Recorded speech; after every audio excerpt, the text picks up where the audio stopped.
El otro mundo. Cuento fantástico. No es necesario salir de este mundo para convencerse de que hay infierno y gloria, purgatorio y limbo. Aforismo vulgar. A mi buen amigo, el buen poeta, don José Campo Arana. Primera parte. Rafael.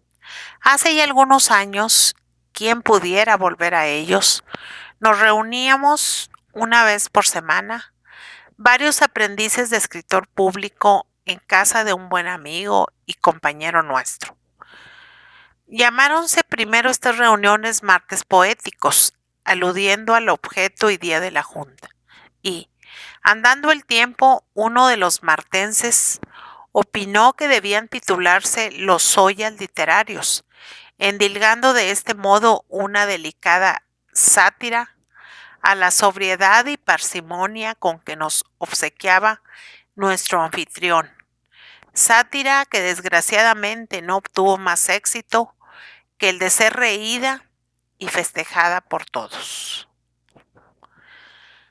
Allí leíamos nuestros trabajos con la seguridad de encontrar en corazones sanos, en inteligencias elevadas, en jueces cuya imparcialidad y buena fe garantizaba, cuando no todo eso, la perfecta igualdad de situación que, aunque estimula la ambición legítima, no crea jamás la envidia ni el orgullo. Un pequeño público en profecía. Permítaseme la frase. Todos menos uno. La modestia se ve obligada a ser ingenua. Los aspirantes a escritores de los Lozoyas literarios ocupan a la sazón un puesto distinguido en la literatura española. Todos son algo.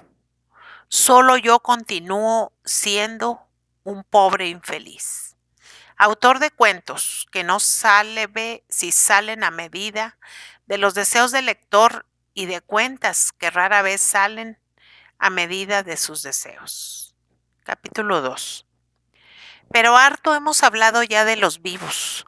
Dediquemos un recuerdo a la memoria del pobre Rafael, el mejor de todos nosotros, el de más talento, el de más corazón.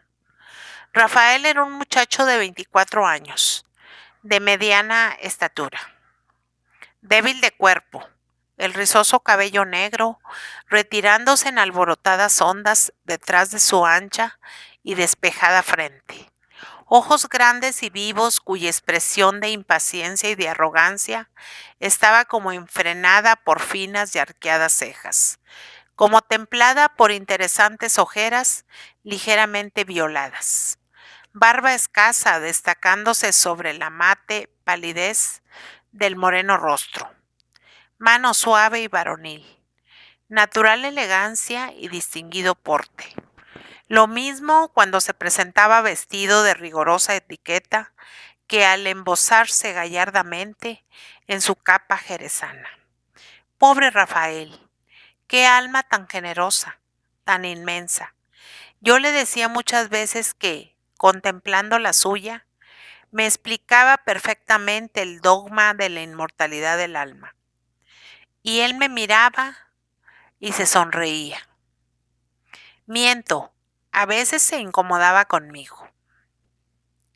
Su imaginación, semejante a cuantas produce el suelo andaluz que le vio nacer, era ardiente, exagerada.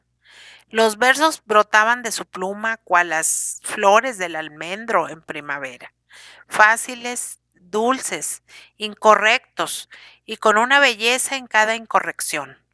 Por eso yo buscaba las incorrecciones de las poesías de Rafael, seguro de encontrar algo bueno en ellas, del mismo modo que muchas veces se encuentra debajo de una chaqueta remendada o una levita raída un corazón de oro. Pero todavía más que sus versos, me encantaba su conversación, en la cual su espíritu se reflejaba como una hermosa en un espejo, pero como una hermosa sin vanidad que ni repara siquiera en el cristal que tiene delante, donde contemplan su imagen sus admiradores, a quienes ella cree volver la espalda. Rafael había viajado algo. Había tenido la suerte de ver siempre la vida por el lado bello, aunque no muy rico. Contaba con lo suficiente para las necesidades de la existencia material, y sus demás aspiraciones eran todas espirituales, ambiciones artísticas, sueños de gloria. No había amado a más mujer que a su madre, muerta cuando él tenía 10 años. Vivió hasta los 20 con unos tíos, se cansó del pueblo, realizó su patrimonio y se lanzó a correr mundo. Joven, rico con su poco dinero, soñador.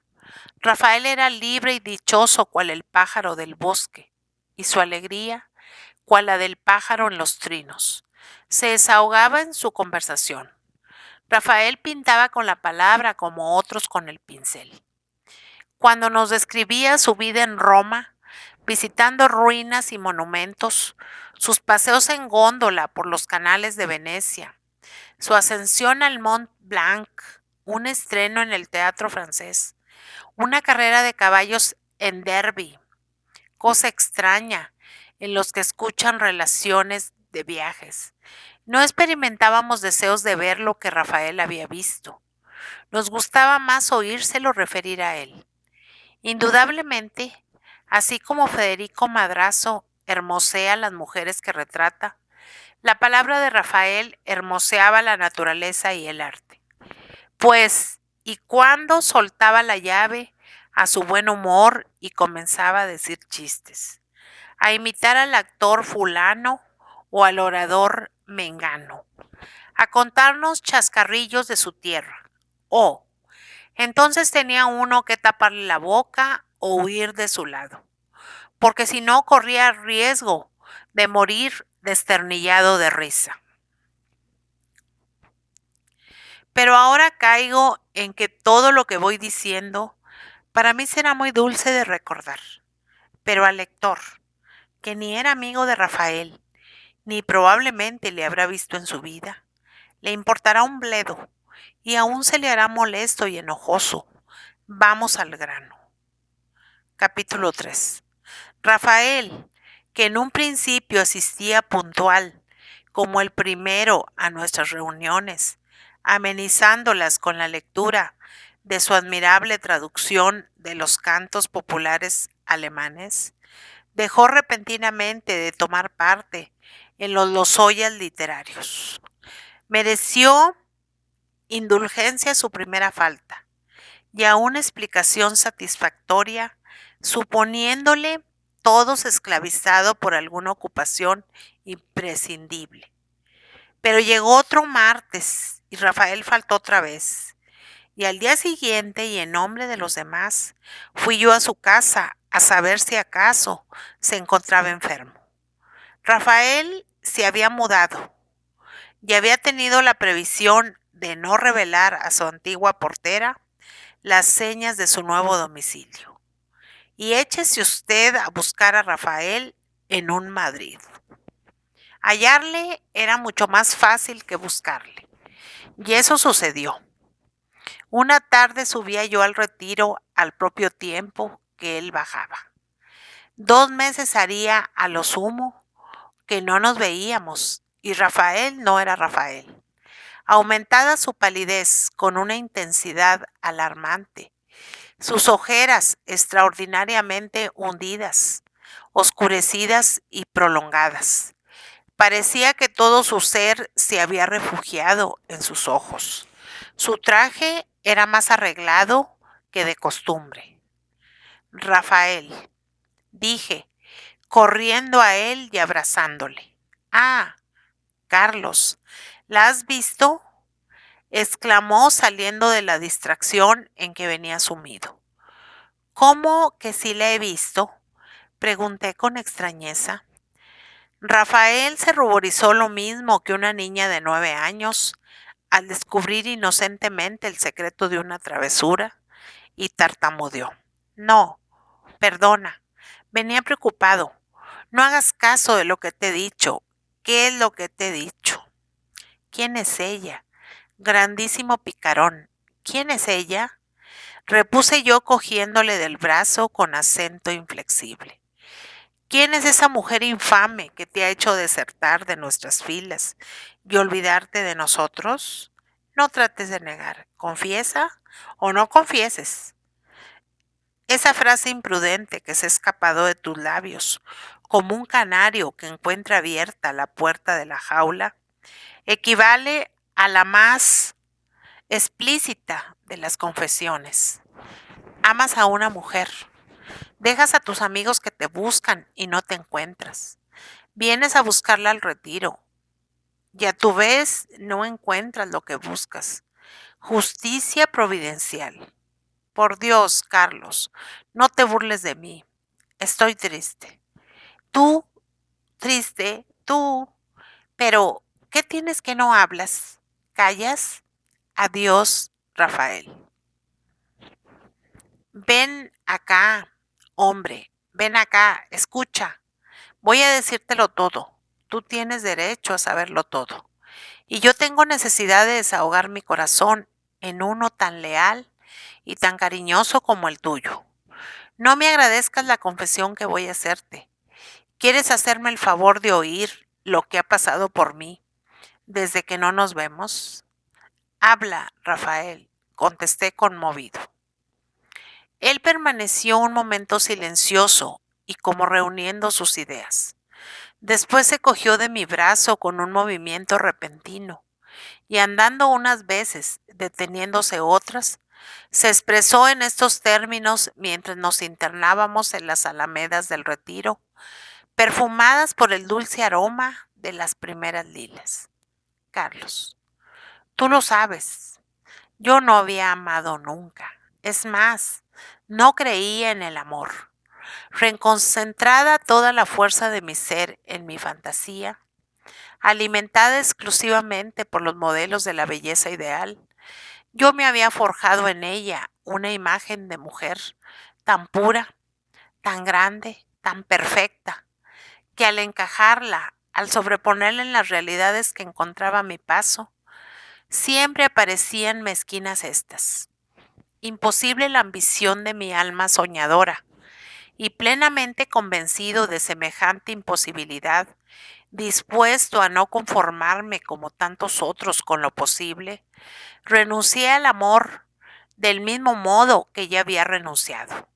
Muchos años a ser rey o millonario. Y mis libros, mis versos, mis esperanzas de gloria, vuestra compañía llenaban por completo mi alma. Un jueves, anteayer hizo 2 meses, estuve a comer en casa de Cárdenas y tuve por compañera de mesa a una sobrina de este, recién llegada de América con su padre, alto empleado en La Habana. Su belleza nada común, su elegancia, el ángel, como decimos los andaluces, que resplandecía en todos sus movimientos, en todas sus palabras, cautivaron poderosamente mi atención desde los primeros instantes. Pero no pienses que eso me hizo apostatar de mis creencias sobre las mujeres. No. Fue comprender y confesarme noblemente que aquella era una mujer distinta de las demás. Terminada la comida pasamos al gabinete y allí se hizo general la conversación.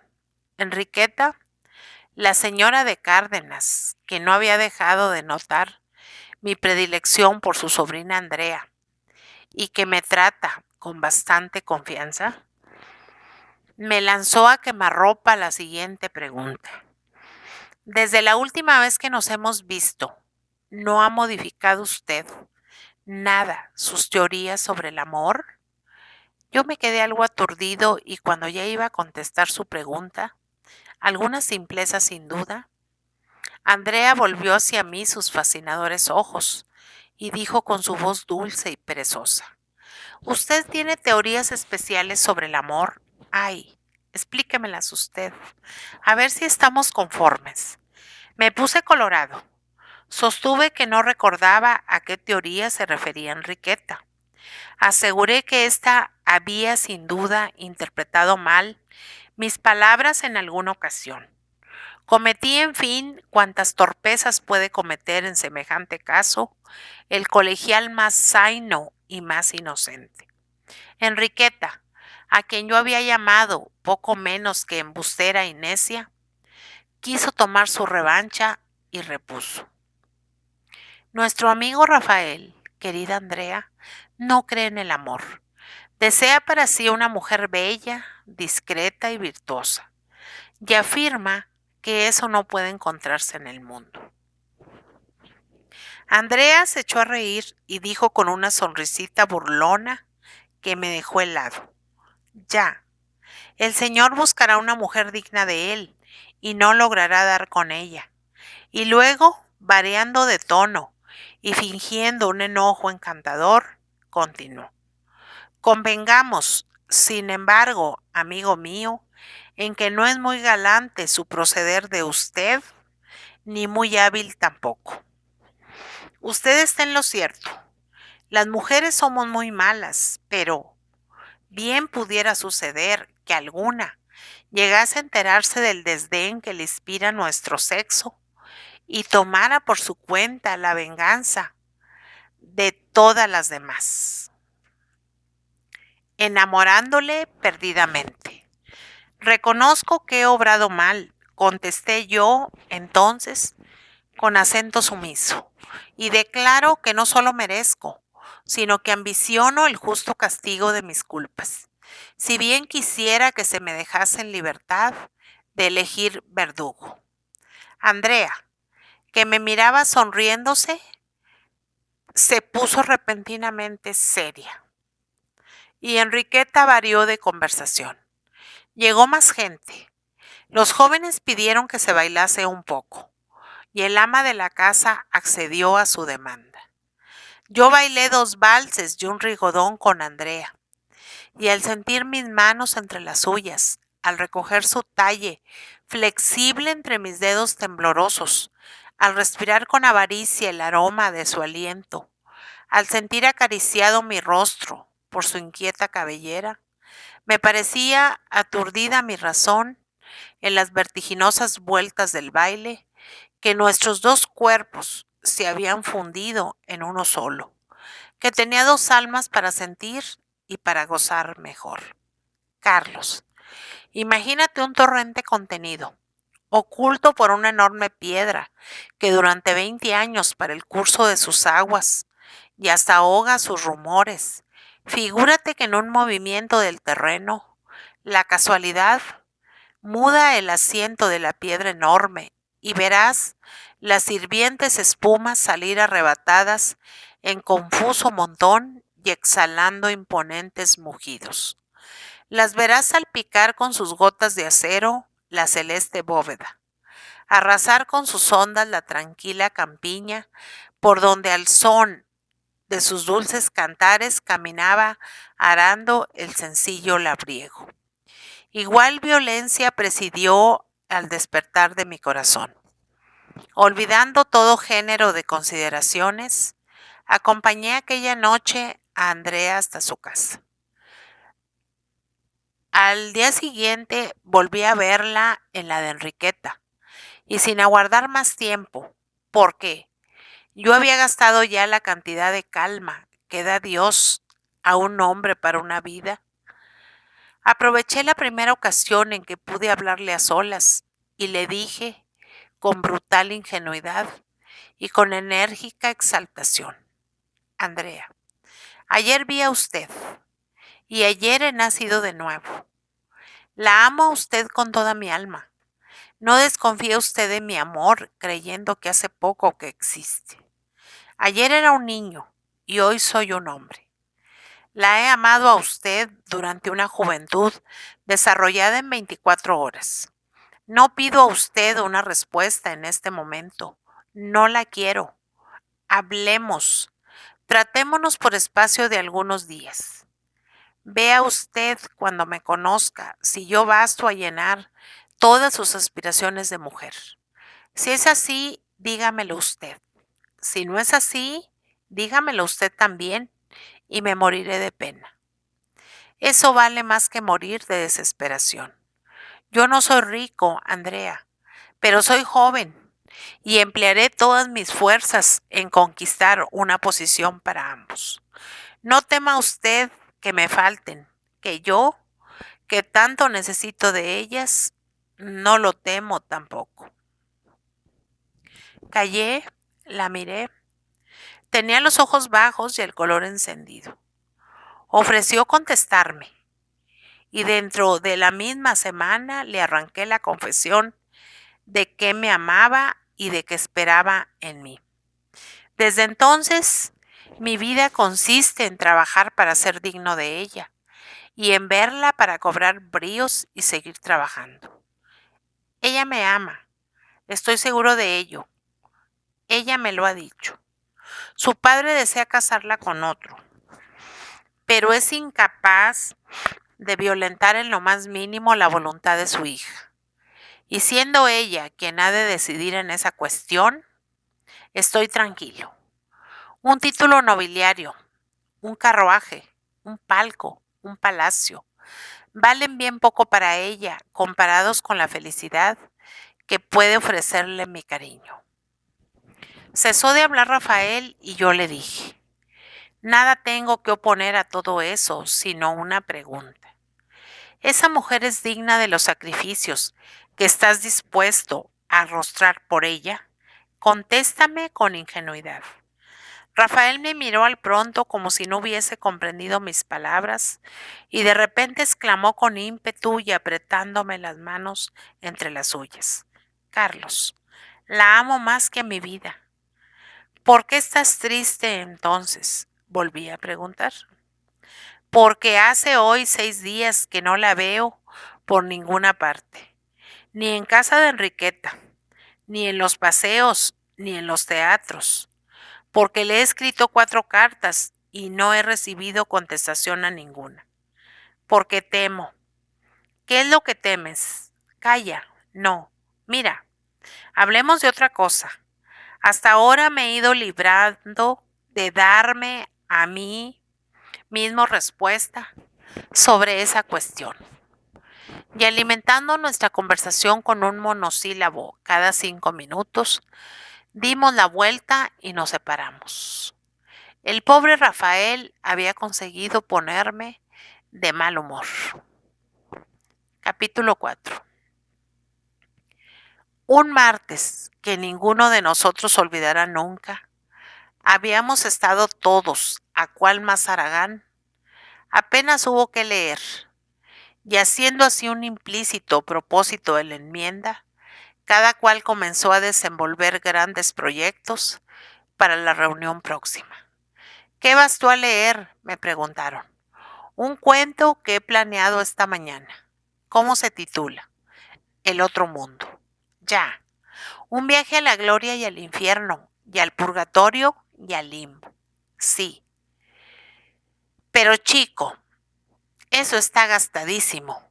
Dante en su Divina Comedia y Quevedo en sus Inmortales Sueños, puede decirse que han agotado ya ese asunto. No es mi ánimo provocar competencias con esos señores.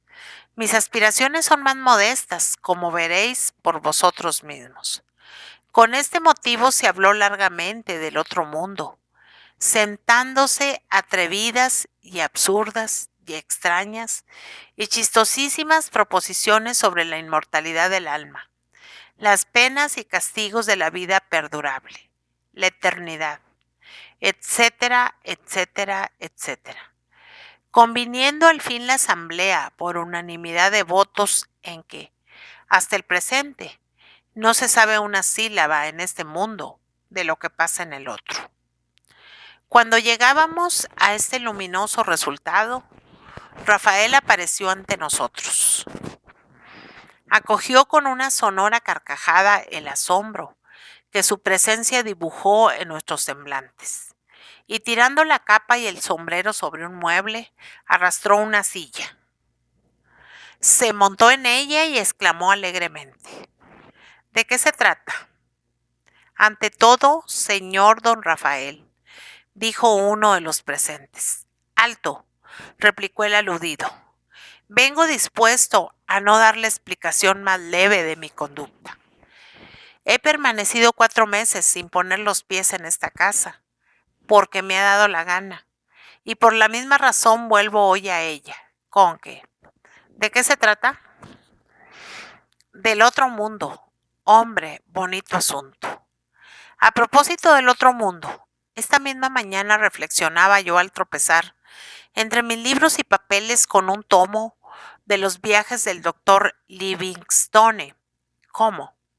Entre tantos hombres que han dado la vuelta a la Tierra o se han lanzado a los aires en la frágil barquilla de un globo, exponiendo a un peligro inminente su vida por el hallazgo de un dato científico, de un problema las más de las veces insoluble. No ha habido uno solo que se levante la tapa de los sesos de un pistoletazo para salir de dudas sobre lo que encierra el otro mundo. Verdad es que no podría dar cuenta a los mortales de su descubrimiento, porque, por lo visto, por allá anda el servicio de correos peor que por acá, que es cuando se puede decir, y aún está por llegar la primera carta del viajero que toma ese rumbo. Pero, ¿no es un hecho consumado el magnetismo? ¿No se ponen los espiritistas un día y otro en contacto con el alma que se les antoja? ¿Y no escriben lo que ella les dicta con solo dejar correr la pluma por el papel? Pues, ¿quién me impide a mí pegarme un tiro esta noche y revelaros mañana lo que real y verdaderamente es el otro mundo? Nadie. Y este es, sin disputa, un medio de hacerme célebre más seguro y más breve que los seguidos hasta aquí. Todos soltamos la carcajada, y Rafael continuó diciendo con seriedad impasible: ¿os reís? ¿Creéis que no soy capaz de poner por obra mi proyecto? ¿Pensáis que la muerte ha de intimidarme? Un suicidio por haber cometido una vileza es un contrasentido. Un suicidio por una pérdida de juego es un absurdo.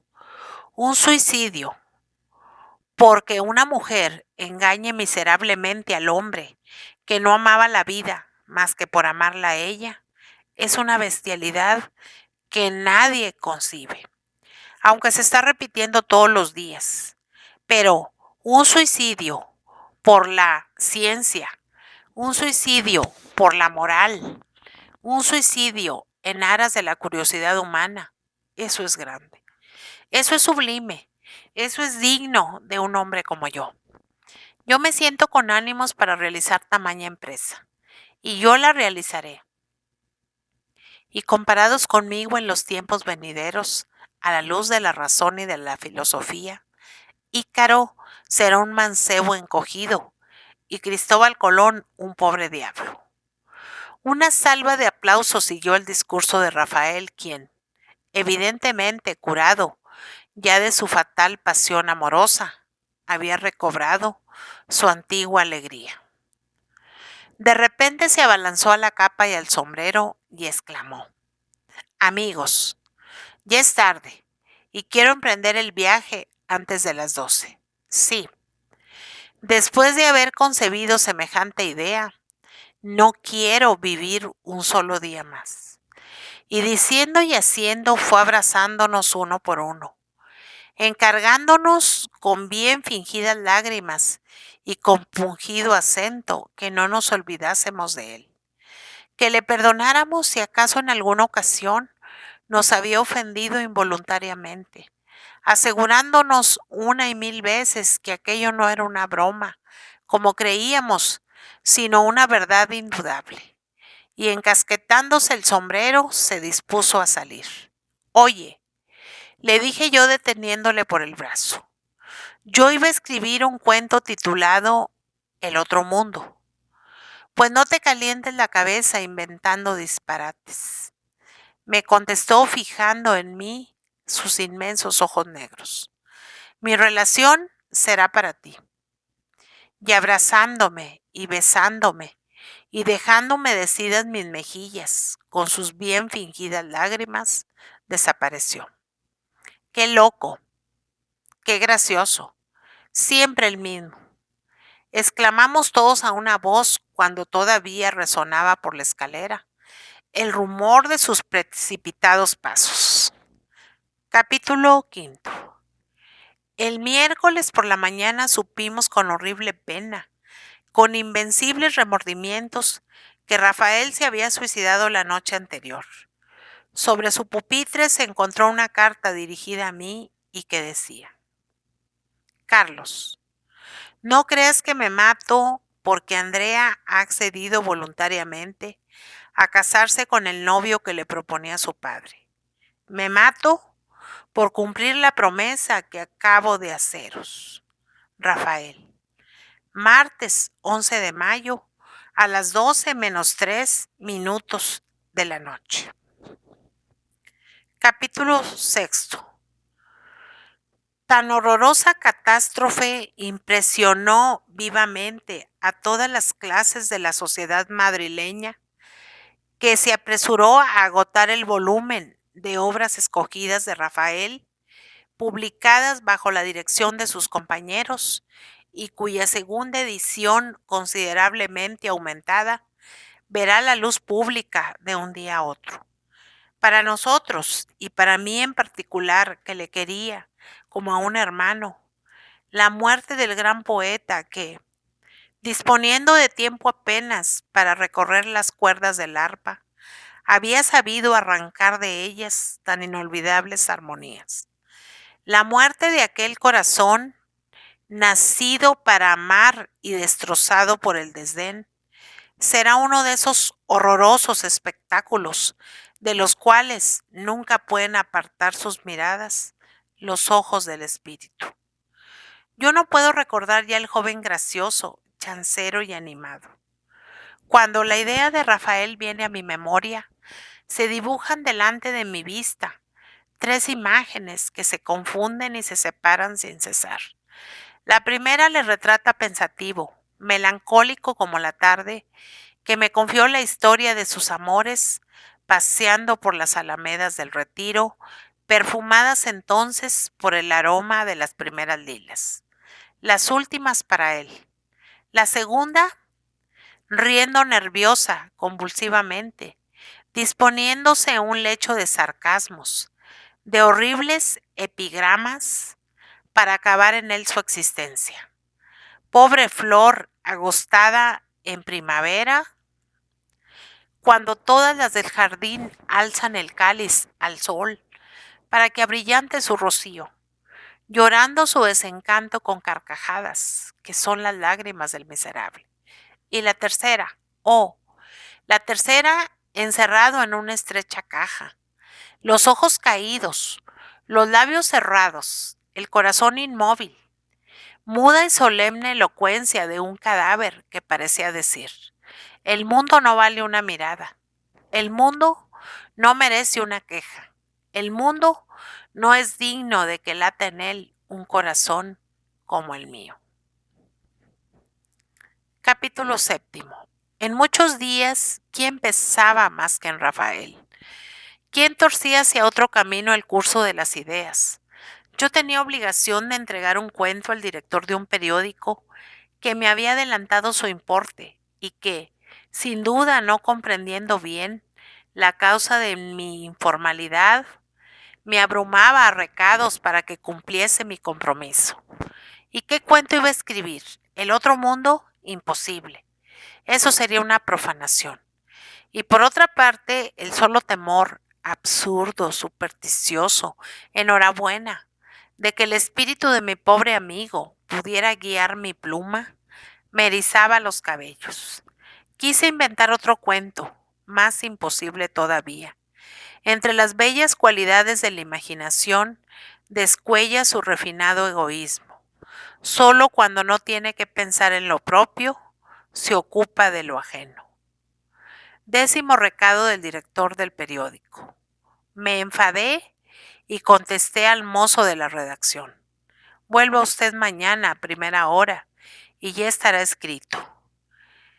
Y encargando a mi criado que cuando volviera al día siguiente le entregase unas cuartillas que yo dejaría sobre mi mesa, me dispuse a escribir.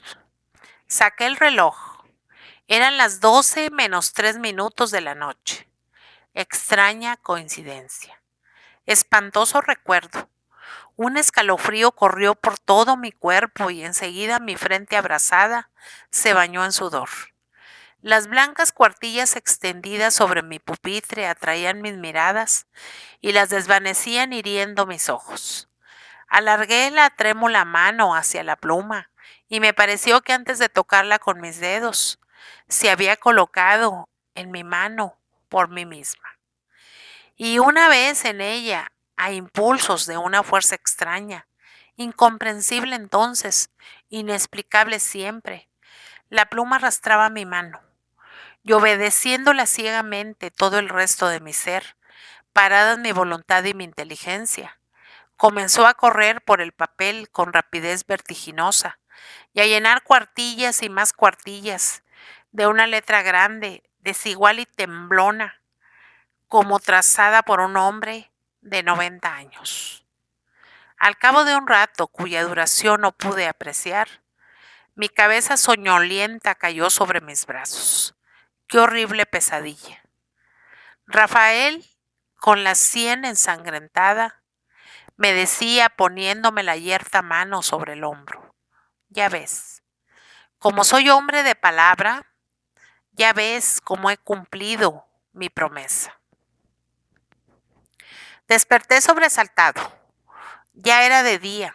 Busqué las cuartillas. No había ninguna. Gracias a Dios, todo había sido una alucinación o un delirio. A la tarde me trajeron unas pruebas de la imprenta. ¿Cuándo he escrito yo esto?, pregunté a mi criado. Señorito, me respondió, debe ser lo que esta mañana había sobre la mesa y que yo entregué al mozo de la redacción que vino a buscarlo, conforme usted me mandó anoche. Las pruebas, salvo las erratas, decían así: carta de Rafael a Carlos desde el otro mundo. Yo copio ad pedem literae su contenido, absteniéndome de hacer el menor comentario. El lector hará cuantos tenga por conveniente. Segunda parte. La carta de Rafael, capítulo 1. Recé la última oración por el alma de mi madre. Pensé por última vez en Andrea y la perdoné, considerando la felicidad que perdía. Afortunadamente, sin saberlo, cogí el revólver, lo monté, y al apoyarlo en mi sien, desmayé a la idea posible de no ver a Andrea en toda la eternidad. Bajé el brazo. Vivamos, me dije, veámosla, pero ¿en brazos de otro? La detonación del revólver ahogó recién nacido este cruel pensamiento. No podría determinar si el dolor que sufrí fue muy grande. Creo que no. Pasados algunos instantes en que no pensé nada, en que no recordé nada, en que no experimenté nada, ni la absoluta inacción de mis sentidos y facultades, desperté con la sorpresa que lo haría una piedra que se animase de repente. Hallábame postrado en tierra y notaba una penetrante frialdad como la del mármol en todo mi cuerpo. ¿Dónde estoy?, me pregunté con una voz que sonó dentro de mí. ¿Estoy en mi cuarto? ¿Acaso la herida que me he hecho no es mortal? Y esta terrible duda aclaró más mi inteligencia. Abrí los ojos. Nada distinguí. Una luz negra, completamente opaca, alumbraba una oscuridad más negra todavía. No encuentro otras palabras para expresar aquella sensación. Llegó a mis oídos un confuso rumor de llaves que chocaban entre sí. Después se oyeron crujir cerrojos y rechinar la cerradura de una puerta. La luz solar hirió rudamente mis ojos, obligándome a cerrarlos por algunos momentos. Al abrirlos después noté que estaba en una prisión y que tenía delante a un carcelero, repugnante como todos los que sin participar de ella Rodean a la desgracia infeliz o infeliz y culpable, 2 veces infeliz. ¿Qué quieres de mí? Le pregunté. Que me sigas, respondió bruscamente. ¿A dónde he de seguirte? Al tribunal que te espera para juzgarte. ¿Has hecho ya el equipaje?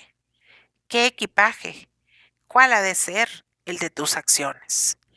Miré en derredor de mí y sin comprender lo que hacía maquinalmente, haciné en un gran talego que estaba tirado en un rincón, mis malos pensamientos, mis dudas sobre la virtud y la religión, mis injusticias para con los que me rodearon en mi vida pasada, y me lo eché al hombro.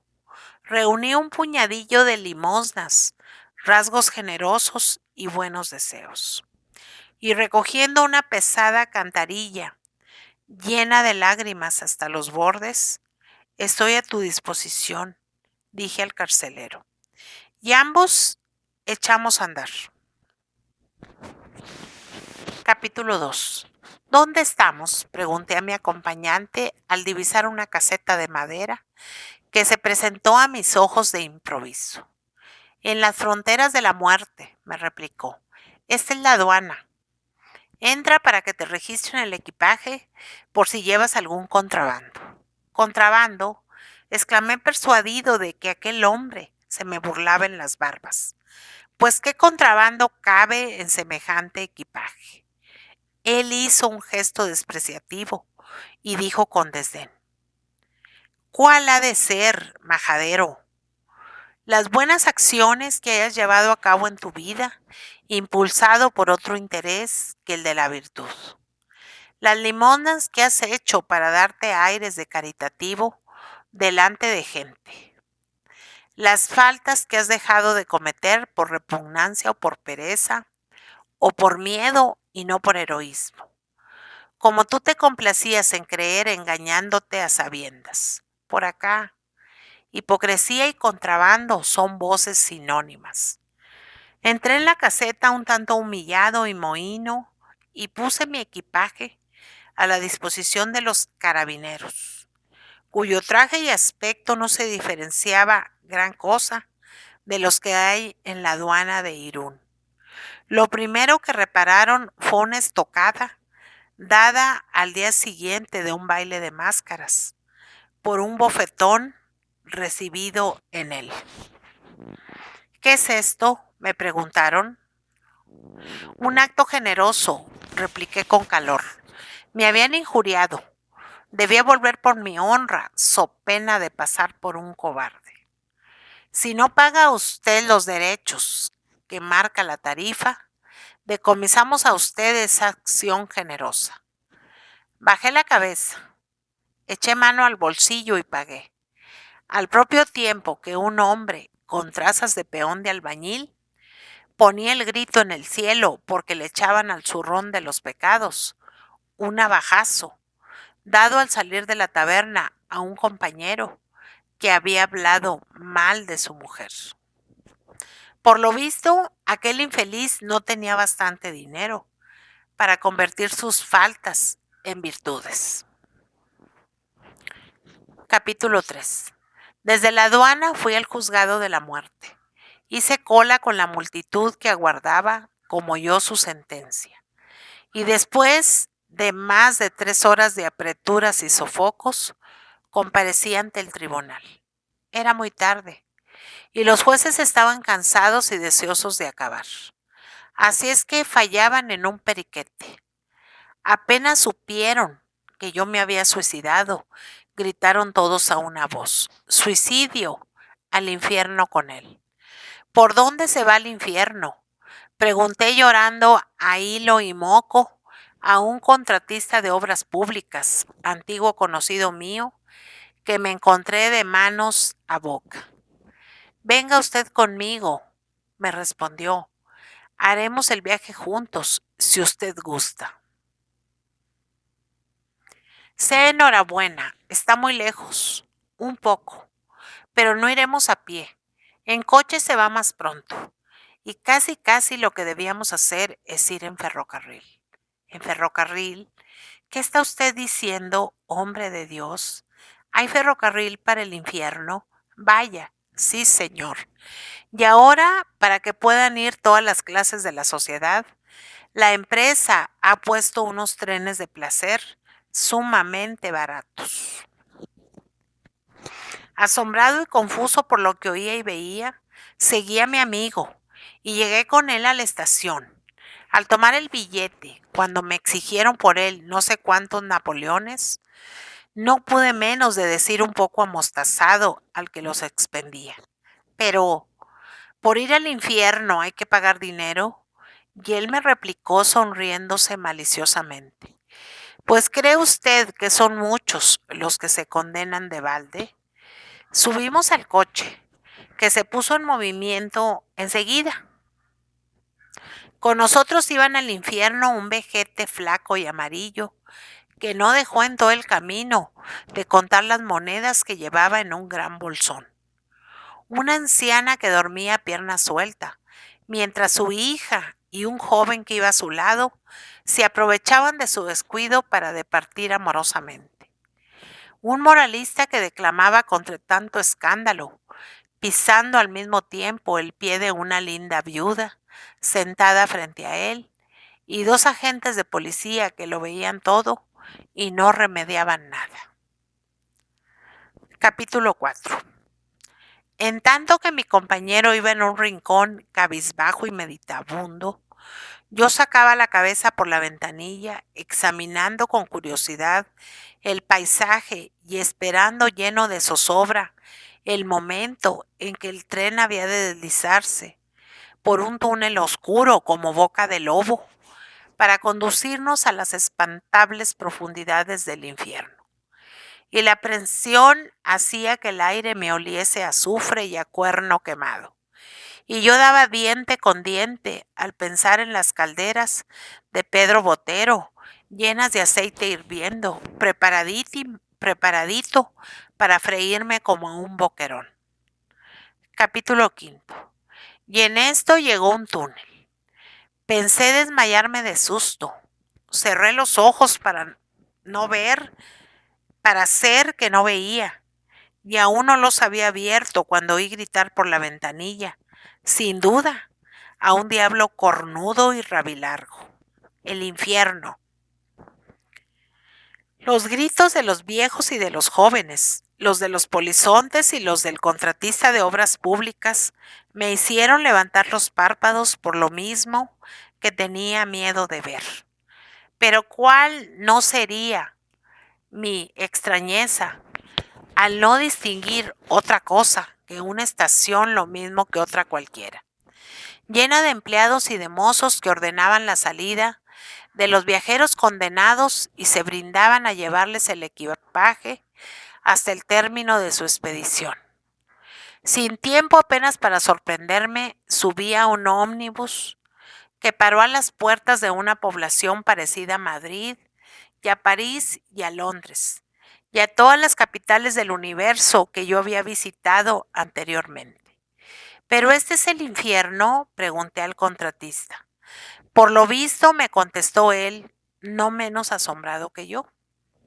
Pasamos a unas oficinas llamadas Registro de la Propiedad del Diablo. Allí escribieron nuestros nombres en una especie de libro de caja. Y el jefe de los covachuelos, hombre, cuyo aspecto y cuyo traje en nada diferían de los de la generalidad de los oficinistas madrileños, nos dijo con afable sonrisa que si gustábamos podíamos visitar la población antes de comenzar a cumplir nuestra condena, aprovechándonos de esa gracia concedida por el diablo a sus súbditos en un rato de buen humor que tuvo el día que supo que los españoles habían hecho una revolución. Capítulo 6. Y salimos por una puerta que nos señaló. Allí se nos acercaron multitud de ciceroni vestidos de frac y corbata blanca, por regla general maridos de apacible índole, y se brindaron a acompañarnos por la ciudad y a enseñarnos y explicarnos sus curiosidades todas. Yo me acomodé con uno y el contratista se fue con otro, despidiéndose de mí, pero sáqueme usted de dudas, amigo mío, dije entablando diálogo con mi Cicerone. ¿Esto es verdaderamente el infierno? Sí, señor. ¿Y usted es un diablo? Para servir a usted. Gracias. Pero, hombre, ¿qué infierno de infierno es este? ¿Y qué diablos de diablos son ustedes? Esto es una ciudad como otra cualquiera. Y usted es un ser de carne y hueso como yo. Tiene usted razón. Pues ¿dónde demonio están los horrores de que nos han hablado los poetas y los santos padres?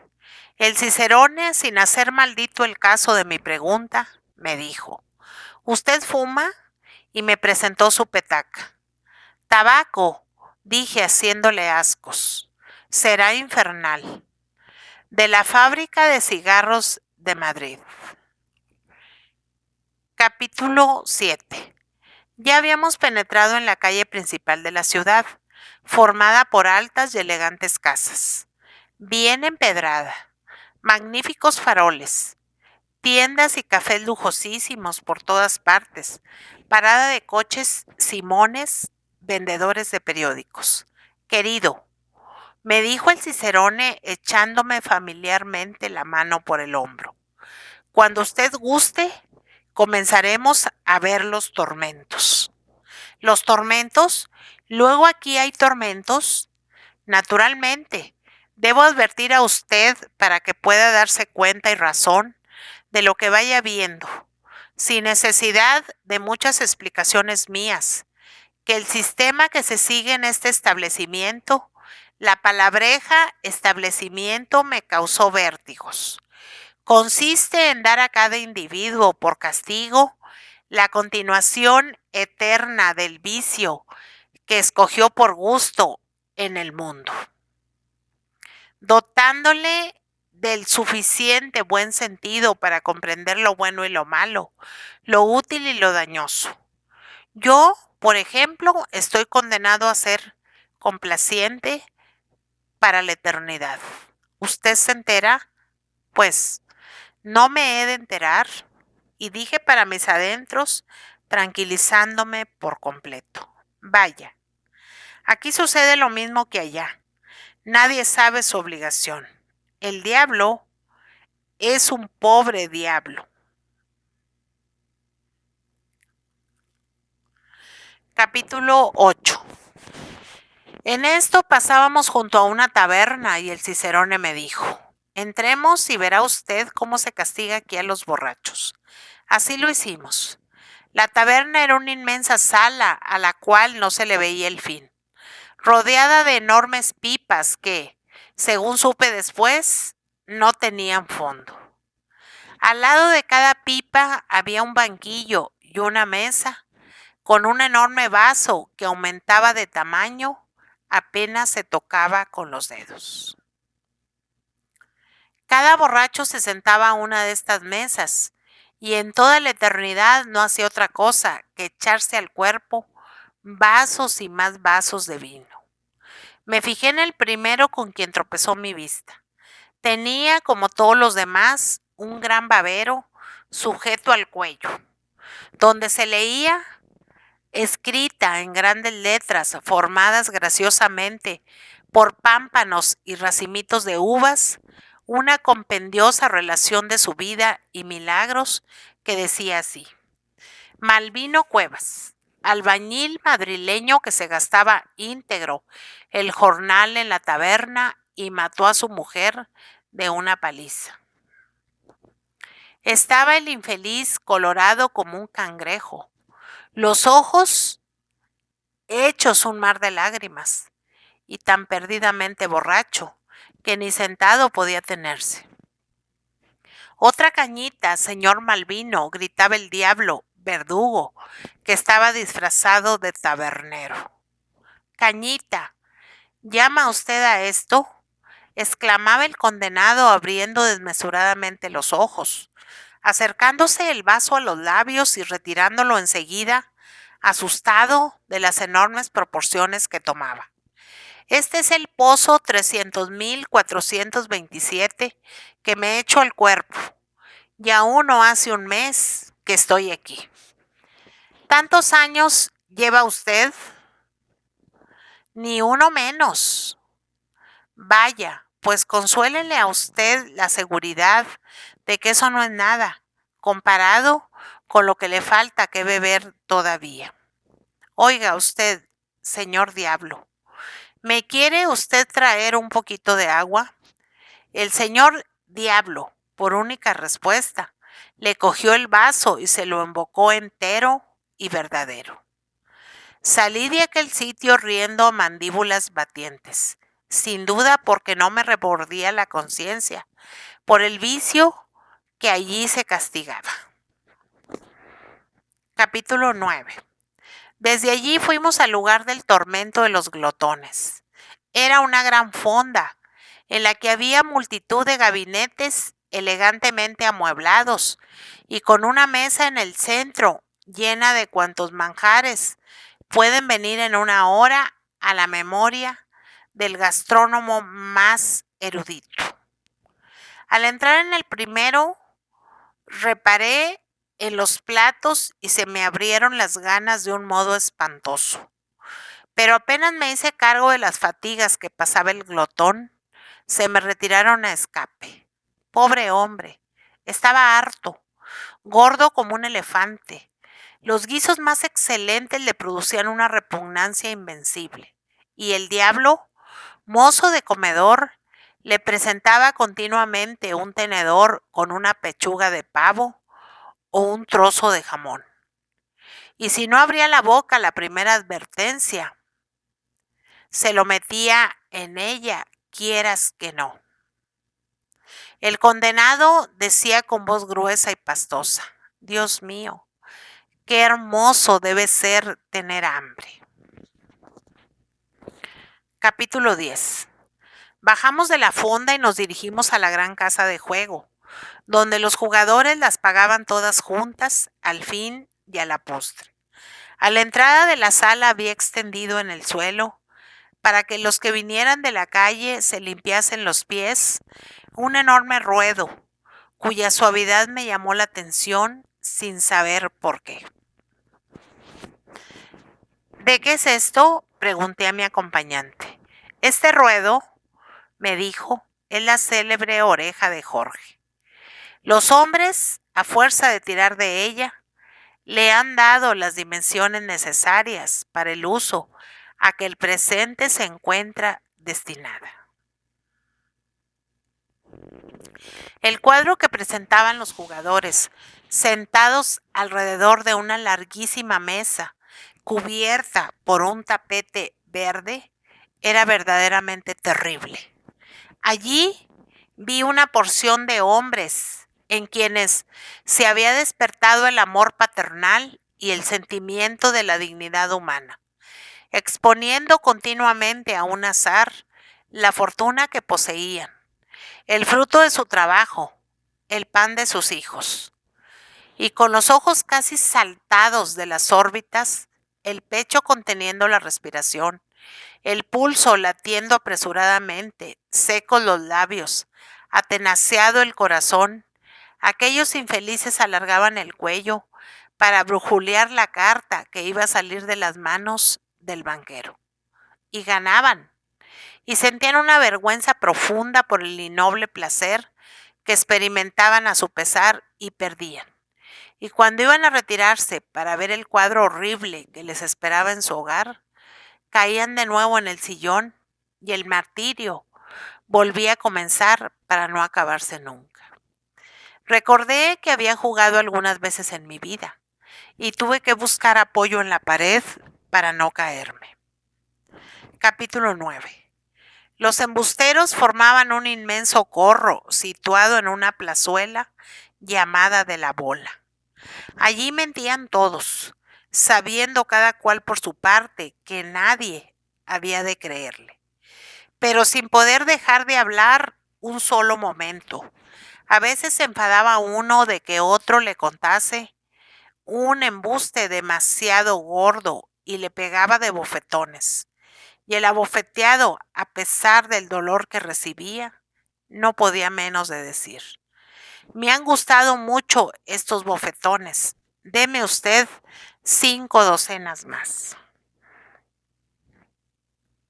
En un edificio situado en la misma plazuela y en cuya portada se leía con letras doradas: Cámara Popular. Los oradores más parlanchines y egoístas del mundo estaban condenados a hablar eternamente, a fingir entusiasmo por ideas de que se reían interiormente, delante de un inmenso pueblo que conocía sus intenciones y del que no podían esperar otro galardón para su infamia que silbidos y denuestos. Y los desdichados seguían hablando, secas las fauces, roncos, fatigados siempre y nunca totalmente rendidos. Los mujeriegos se afanaban, se daban malos días y peores noches, se atildaban y gastaban el tiempo y el dinero para conquistar mujeres que les repugnaban y cuyos favores les eran aún más costosos de gozar que de conseguir. Los haraganes, condenados a eterna holganza, se consumían de fastidio y de tristeza, y pedían con lágrimas un libro, una azada, un baúl que echarse a cuestas, por amor de Dios. Y Haragán había que, por hacer algo, se pellizcaba a sí mismo y se pegaba de mojicones. Los ávaros, sentados alrededor de una inmensa fosa, trataban de llenarla con sus ahorros, cerrando los ojos para no ver las satisfacciones del mundo, de que huían voluntariamente, y viendo a su pesar a sus hijos y deudos desear su muerte, para derrochar en locas orgías el fruto de tus desvelos y privaciones. Las mujeres adúlteras padecían eternamente las inquietudes que trae consigo el crimen, irónicamente compensadas con un placer fútil y vergonzoso. Distinguían al alcance de sus manos las puras alegrías de la virtud. Querían poseerlas, pero no podían soltarse de los férreos brazos del vicio. Los tramposos, los caballeros de industria, los ladrones, se afanaban constantemente en sus farsas, en sus embustes a cada paso descubiertos, en sus peligros cada vez mayores. Abierto ante ellos y fácil el camino del bien, seduciéndoles con sus atractivos, y querían dirigir hacia él las plantas, y éstas se clavaban en la tierra o retrocedían con horrible violencia. Capítulo 12. Pero ¿para qué decirte más? Con lo dicho, basta para que te formes una idea del infierno y sus penas, y te hagas cargo de la infernal habilidad con que están imaginadas y dispuestas. ¿Qué harán conmigo? ¿Qué castigo impondrá el señor Lucifer a mis pecados? Iba yo diciendo mientras me dirigía al real palacio de su majestad, temblando como un azogado al solo pensamiento de que aquel pudiera consistir en amar a Andrea eternamente, en sufrir eternamente sus traiciones y en estarme suicidando por toda una eternidad. Y pensándolo bien, esto debía ser y no otra cosa. Capítulo 13. El diablo, que, por hacer algo y cansado ya de matar moscas con el rabo en sus ratos de ocio, se dedicaba a la sazón a prestar dinero sobre ropa y alhajas en buen uso, me recibió con mucha amabilidad. Me ofreció cerveza alemana y se enteró minuciosamente de mi vida mundanal. ¿Con qué? ¿Usted se ha pegado un tiro por una mujer?, me dijo después de oírme. Ya. Pues, hijo mío, el que hace eso no debe venir al infierno. ¿No? Pregunté con agradable sorpresa. No, debe irse al limbo. La pullita, lejos de molestarme, me hizo muchísimo salero. Lucifer continuó, dándome una palmadita en el hombro y acompañándome cortésmente hasta la puerta. ¿Quién le ha dicho a usted que debía venir al infierno, criatura? Ha amado usted y le han engañado. Pues entonces, ya ha pasado usted el infierno en la vida. ¿Y qué hago ahora?, le pregunté algo confuso. Tome usted el tren del purgatorio. Allí Le detendrán a usted algunos días y enseguida entrará usted en la gloria, que bien ganada se la tiene. Pobre hombre. Y al llegar aquí, el diablo hizo unos cuantos pucheros. Salí encantado de aquel sujeto tan compasivo y tan servicial, y puse por obra todos sus consejos al pie de la letra. Un cuarto de hora escasamente habría pasado en el vagón, cuando el tren se detuvo y los mozos gritaron: el limbo, 30 minutos de parada y fonda. Mi rápido cambio de situación me había devuelto las perdidas ganas de comer y decidí satisfacerlas en el restaurante de la estación. Pero no conté con la huéspeda. Todos los guisados que allí me sirvieron estaban tan sosos, tan insípidos, que era imposible atravesarlos. ¿Qué haré de esta media hora que me sobra?, exclamé en voz bastante alta para que me oyese un chiquillo que andaba por allí papando moscas. Y se me acercó replicándome muy poco a poco: si usted quiere, le llevaré a ver el pueblo y estaremos de vuelta para la hora de la salida del tren. Y si usted no quiere, a mí lo mismo me da que venga usted o que se quede. Y volvió la cabeza hacia otro lado con aire indiferente. Vamos a ver el limbo, le dije, dándole un par de reales. No hay de qué darlas, me contestó yendo a tirar al suelo la moneda y guardándosela después en el bolsillo con calma glacial. Capítulo 15. El Limbo es un pueblo ni grande ni chico, ni bonito ni feo. Sus casas no son pobres ni suntuosas y no sorprenden al viajero ni por su elegancia ni por su aspecto desagradable. El sol alumbra blandamente. El mar es un lago inmenso y tranquilo. El aire se desliza sin producir frialdad ni ruido. Las flores son descoloridas e inodoras. No hay nada allí que tenga un carácter determinado. Bajo aquel cielo no puede existir el entusiasmo ni la desesperación. Los grandes placeres y los grandes dolores son igualmente desconocidos. Nadie sabe lo que es una verdadera lágrima o una verdadera carcajada. Capítulo 16. En el limbo no hay únicamente niños como yo me figuraba. Sin duda los que están en él hace mucho tiempo se han desarrollado y han concluido por convertirse en hombres y mujeres. Todos sus habitantes se levantan a eso del mediodía. No hay memoria de que uno solo ha querido nunca disfrutar del bello espectáculo de la salida del sol, que despierta y anima la dormida naturaleza, premiando con alegría y salud a los que madrugan para saludar los primeros su presencia regeneradora. La inmensa mayoría de los que allí viven disfrutan de los recursos de una posición desahogada. Así es que la existencia de casi todas las personas es muy parecida.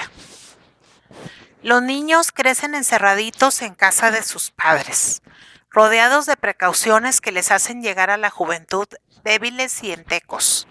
Ninguno disfruta de la vista del campo, ni alimenta sus pulmones con su aire purísimo, ni corretea por la menuda hierba subiendo y bajando los torcidos senderos entre los gritos de sus alegres camaradas. Nada de eso. Algún día que otro, si en nada se ha alterado la tranquilidad de la atmósfera, cogiditos de la mano de sus padres o niñeras, como presidiarios peligrosos, van los pobres niños a dar una vuelta por un sitio árido y estrecho. Miradlos. Sus ojos sin brillo apenas se alzan del suelo. Sus mejillas están pálidas. Sus piernas delgadas, raquíticas, se cimbrean con el débil peso del pequeño cuerpo. Van al colegio, y allí cierto es que no juegan ni alborotan, pero tampoco aprenden nada provechoso. Y llegan a los 20 años sin haber desarrollado su imaginación y sin poseer otro caudal intelectual que una colección de dudas, preocupaciones y superficialidades. Eso hace que su carácter sea ligero, que busquen como placeres los entretenimientos más futiles, ignorando hasta la existencia de las únicas verdaderas satisfacciones de la vida. Nada saben y a nada aspiran. Tienen cobrado asco al estudio desde su niñez y son impotentes para comprender la delicia de las dulzuras que proporciona. Háblales de amor puro y grande y eterno, y se colocarán los quevedos sobre la nariz. Clavarán en ti una mirada impertinente y te dirán con énfasis: caballero, la filosofía me ha hecho escéptico.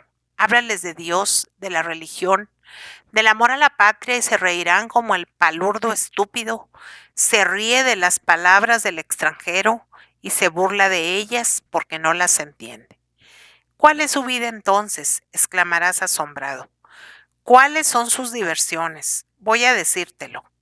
Se levantan a la 1 del día, almuerzan, y después de estarse 3 horas al tocador, ni más ni menos que una señorita, se van a una de las calles principales del pueblo, y allí permanecen otras tantas dando vueltas de arriba a abajo. Llegada la hora del paseo, montan a caballo, no con el objeto de fatigarlo persiguiendo la caza por bosques o laderas, o con el de ennoblecer la afición ecuestre, salvando precipicios o devorando distancias. No, únicamente con el objeto de ir ajustando su marcha a la de otros 1000, haciendo saludos a la condesa de H y a la duquesa de X, que pasan en su carruaje lujosamente vestidas, aspirando a la aprobación, quizás al aprecio de semejantes entes. Llegada la noche se meten en un teatro, sin ocuparse de la función como no sea la salida, para probar su suficiencia criticándola sin haberla visto, abstraídos en dirigir los gemelos a este palco o al otro, en componerse la corbata o la pechera de la camisa. Desde el teatro a una reunión, a dar vueltas como una pirinola, o hacer figuras y mudanzas en medio del salón como un arlequín. Después de la reunión a cenar en el café, a perder al juego el poco dinero que queda en el bolsillo y que no se puede emplear de mejor manera a cualquier parte, porque no retirándose tarde a casa, se corre riesgo de madrugar al día siguiente. Estos seres, llamados generalmente pollos, sin duda por no considerárseles dignos ni del nombre de persona, estos mismos son un día hombres y padres de familia, y ellos, no otros, son los encargados de dirigir con su autoridad y de aleccionar con su ejemplo a la juventud futura. ¿Crees que cuando se casan reparan en si la que va a ser su esposa es una mujer discreta, virtuosa, modesta? ¡Qué tontería! ¿Verdad que en el limbo no se encuentran tales fenómenos ni por un ojo de la cara?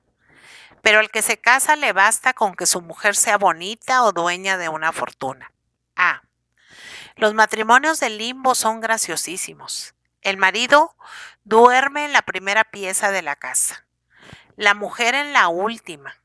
El marido almuerza a 1 hora, la mujer a otra. Él se pasa la vida con sus amigos en el club, en el café, en el teatro, porque no hacerlo así sería de mal tono. Y como es una verdad indudable que el amor conyugal se gasta pronto, conviene no usar de él ni poco ni nada. Ella, por su parte, cifra todo su orgullo, toda su alegría en ponerse ricos trajes y grandes joyas que exciten la admiración o la envidia de los y las que la vean. Y no la juzgues mal por esto. La pobrecilla ignora que en el mundo en que vegeta existan mayores bienes. Por eso está en el limbo. Ese es su castigo. No vayas a pensar, viéndola rodeada de continuo en su tertulia, por 1000 almibarados galanes, que es capaz de faltar a sus deberes. De manera ninguna. La culpa, aunque envuelta en remordimientos y peligros, ofrece satisfacciones. Y en el limbo se desconocen esas, y lo que es peor, se renuncia a las que ofrece la virtud. Dándose por muy contento todo el mundo, de no disfrutarlas con esquivar sus inconvenientes. Lo único que en ellas alcanza a ver la miopía general, la mujer que ha llegado a la pubertad, con la inteligencia dormida, con una hermosura y un corazón que no han servido para despertar un sentimiento y corresponder a él con otro, va a ser madre. La bendición celeste ha fecundado su seno. Su misión sobre la tierra va a cumplirse, y la sola realización de este acto basta, ¿quién lo duda? Para engrandecerla y sublimarla, la que es madre será digna de haberlo sido. Todos los sentimientos que han permanecido ocultos en el fondo del alma, no por otra cosa, sino por no encontrar un objeto que los mereciese, serán ahora para el ángel desprendido del cielo, que va a emprender su peregrinación por la tierra.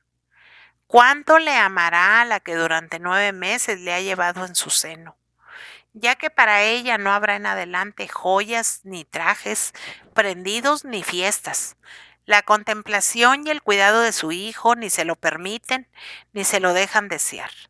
¿Qué vale lo uno al lado de lo otro? Ella le tendrá siempre en sus brazos. Cuán breve será siempre la distancia que media entre los labios de la madre y la rubia cabecita del niño. Ella le alimentará con el suave jugo de sus pechos y le adormirá a aquel dulce calor de la vida y del cariño. Ella buscará las sonrisas del infante para encontrar las suyas. Ella le cantará tiernas canciones si el llanto acude impaciente a posarse sobre los párpados del mortal que acaba de abrirlos.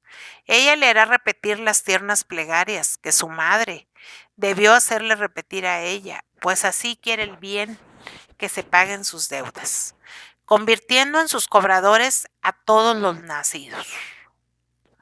Ella plantará en su tierno corazón la semilla de la virtud. Ella cuidará de que con sus advertencias y desvelos germine y florezca. ¿No es verdad que todo sucederá así? No, nada de eso sucederá. La mujer deseará no ser madre, porque los hijos molestan y fatigan y no originan más que disgustos.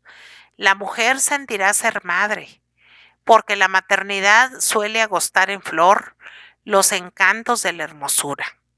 La mujer será madre y pedirá la medicina, que seque el jugo de su seno indigno, y comprará en otra mujer alimento y amor y cuidado para su hijo, ya que no pudo comprar antes entrañas que le prestasen albergue. La madre no dará a su hijo otra cosa que un beso inspirado por la reflexión de cuando en cuando, a las horas en que no hay peligro de que el tocado se descomponga al bajar la cabeza sobre la cuna de un niño que duerme. La madre tendrá otros pensamientos que su hijo, otras diversiones que sus caricias, otros halagos que su amor y su respeto. La madre verá crecer a su hijo y quizás se separará voluntariamente de él, y él aprenderá de otros labios que los suyos las primeras oraciones. ¿Acaso no las aprenderá? ¿Y tú crees que todo eso es el crimen de esa desdichada? No. Eso no es más que su castigo. Esa madre está en el limbo. Lo que hace está bien castigado con lo que deja de hacer. Capítulo 17. Desearás saber cómo vive aquel pueblo, por qué constitución política se rige, qué hace el jefe del Estado, qué hacen los súbditos. Te lo diré en 2 palabras, porque el solo recuerdo de aquel espectáculo abruma, entristece y desespera. Los que mandan viven entre el Fausto y la Molicie, saraos espléndidos, festines en que se vierte un mar de oro, del cual no parte ni un pequeño arroyo que acuda a remediar las necesidades públicas. La malicia aconseja, la holganza y la desvergüenza prosperan, y el talento y la probidad se encierran en su concha, o asustados o indiferentes. Los males son conocidos de todos. La mayoría aplaudiría su remedio. El remedio es fácil, pero los que mandan están en el limbo. El pueblo es bueno, quizá el mejor de la tierra. El pueblo merece ser feliz. El pueblo necesita descanso y tranquilidad. Pero hay tantas opiniones como hombres. Cada grupo de ciudadanos es un rebaño de inocentes ovejas, guiado por un lobo o por un asno. El pueblo está en el limbo. Capítulo 18. La campana de la estación me hizo correr precipitadamente a tomar el tren.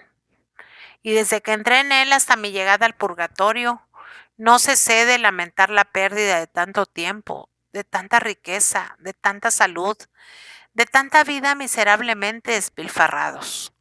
Horrible cosa sería haber nacido en el limbo, tenerle, por casualidad, el natural cariño que se profesa a la patria, ver inmediata su ruina, clara su salvación y vivir eternamente en él, sin poder hacer otra cosa que entristecerse y lamentarse. Capítulo 19. El purgatorio es una especie de hospital por el estilo de las casas de locos de la tierra.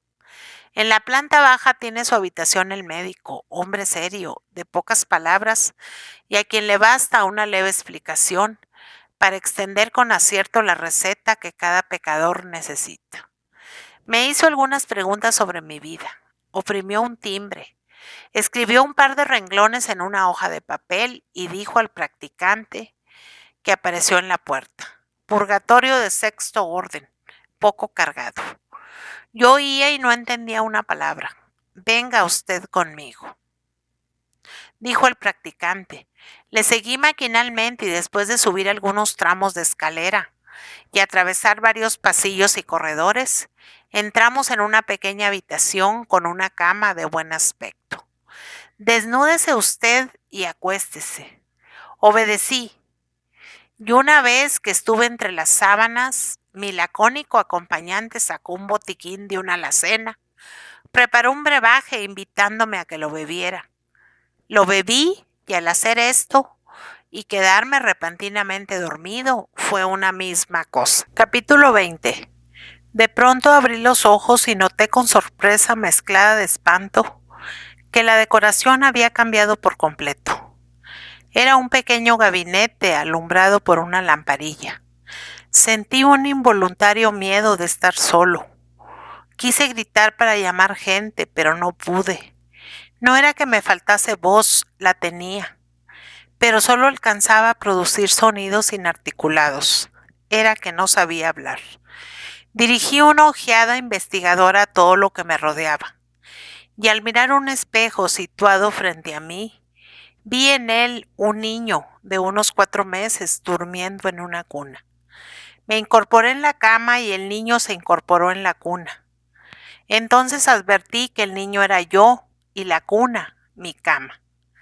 Me eché a llorar desconsoladamente y a los primeros compases de mi sinfonía, una mujer que roncaba en un catre contiguo se levantó y me dio el pecho. Me cansé de mamar y volví a llorar de nuevo. Mi ama se enfadó, cogió una saya negra, se la puso por la cabeza y empezó a decir, ahuecando la voz y acercándoseme con las manos extendidas hacia mí: ¡bu! ¡Bu! Entonces solté la llave a mis pulmones y comencé a chillar y a llorar y a patalear en tales términos que un señor envuelto en una bata y con una palmatoria en la mano apareció en mi alcoba gritando: ¿qué es esto? ¿Qué pasa aquí? La presencia de aquel buen sujeto de aspecto respetable que mandaba con imperio y a quien mi nodriza hablaba con cierta consideración me hizo esperar que me protegería, y si hubiese sabido que era mi padre, lo habría dado por hecho. ¿Qué pasa aquí?, volvió a decir el caballero de la palmatoria. Que el niño está muy penoso, señorito, contestó el ama. Yo no comprendí el significado de sus palabras, pero como era un niño muy listo, no dejé de sospechar que sería algo en contra mía, y queriendo defenderme de algún modo, miré primero a mi padre, haciendo los pucheros más tiernos que supe, y después al ama, y volví a llorar.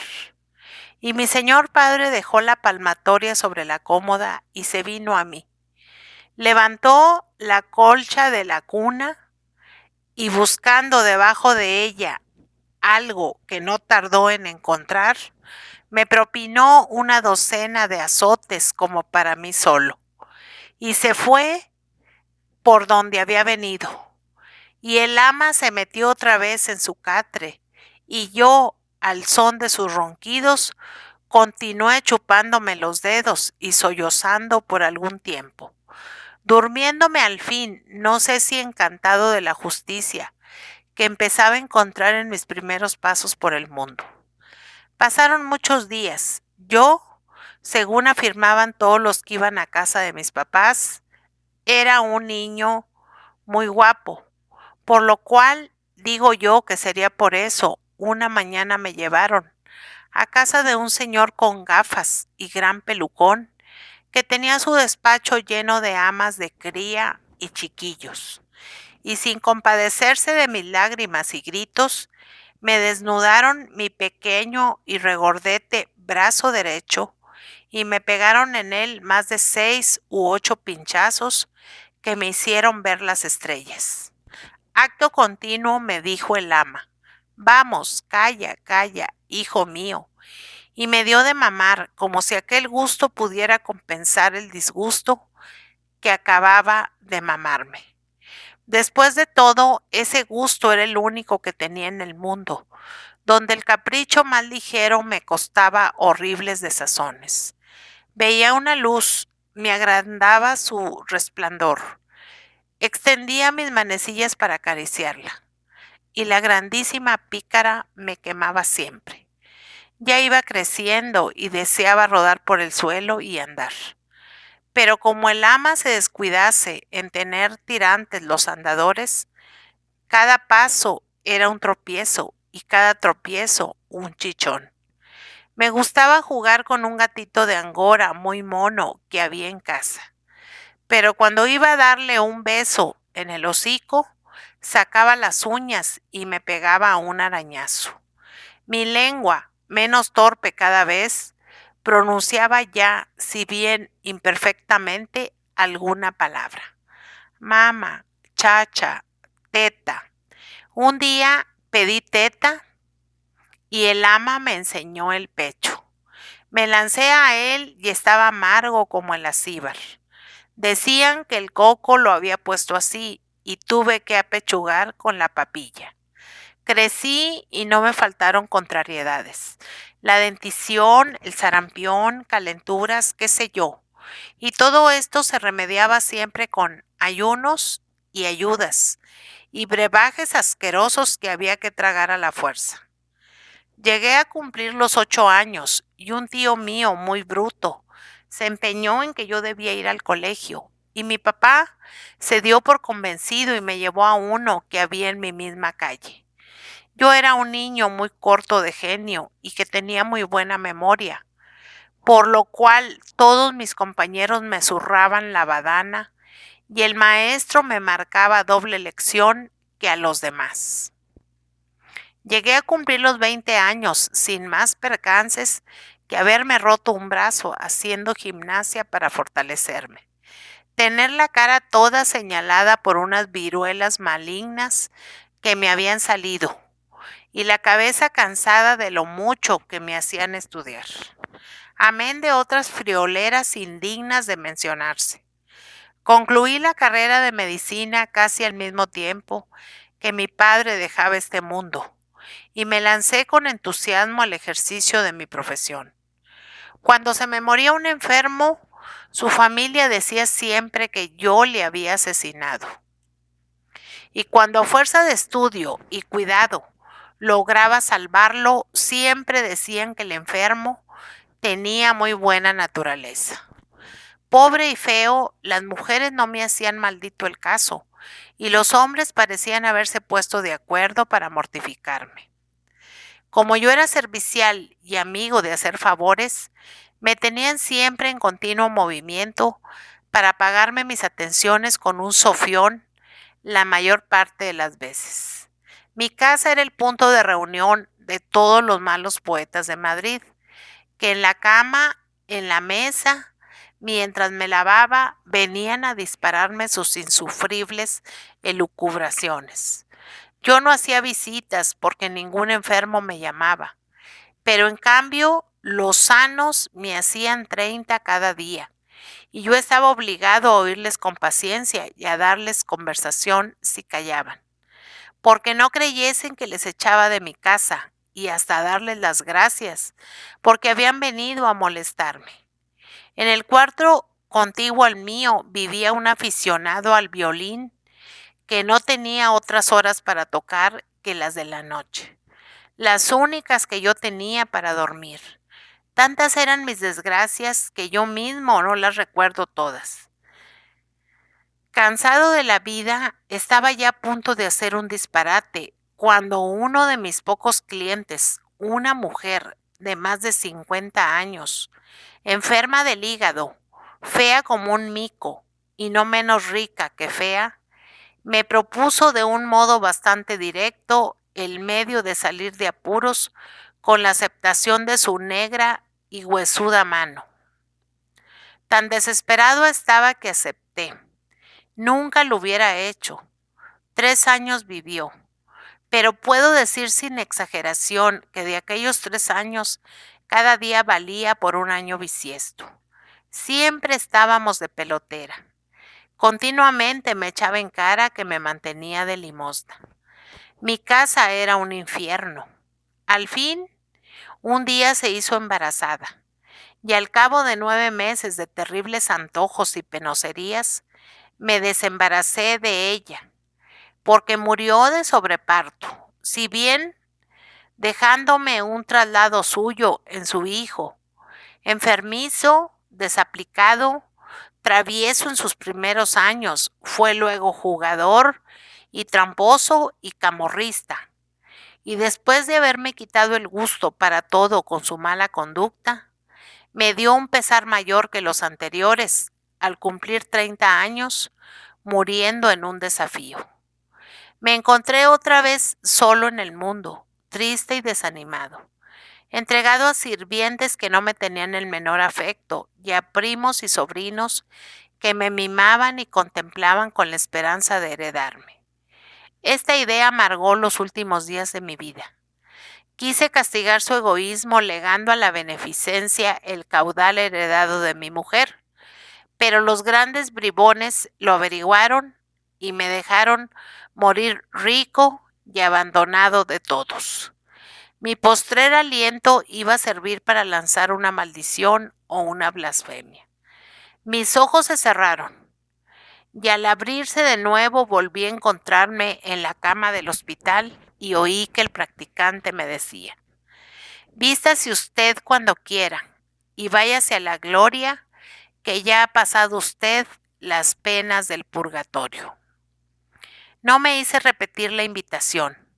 Me vestí en un santiamén, bajé las escaleras a escape y al llegar a la puerta pregunté a la portera, asquerosa bruja que estaba barriendo el portal en aquel momento: señora, ¿tiene usted la bondad de decirme dónde hay trenes o carruajes para la gloria?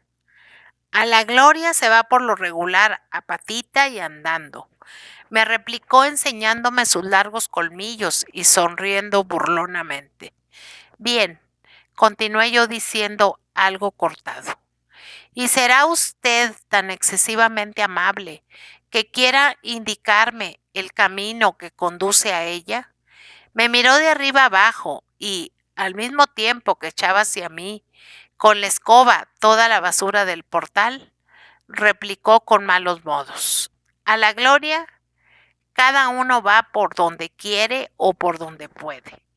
Yo, decidido a no permanecer medio minuto más en aquel espantoso paraje, eché a andar, dejando a la aventura el cuidado de encaminar mis pasos. Capítulo 22.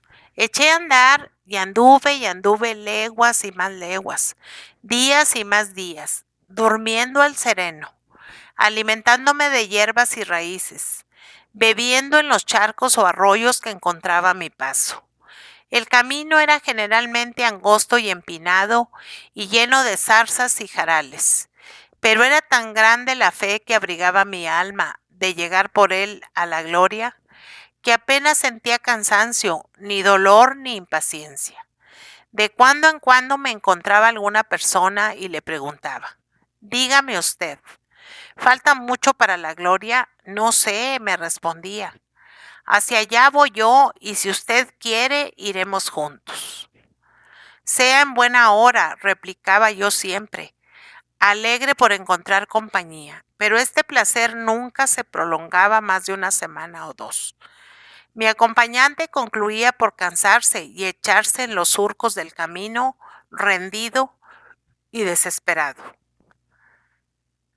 Capítulo 23. Al fin, un día, después de haber viajado mucho tiempo por terreno árido, aterido de frío y empapado por lluvias torrenciales o abrasado por un calor insufrible, se presentó ante mis ojos una hermosa y dilatada llanura, regada por un transparente y sereno río, cuyas ondas parecían tener el privilegio de hacer sonreír el rostro que reflejaban, cuyo apacible murmullo llenaba el alma de nunca escuchadas armonías.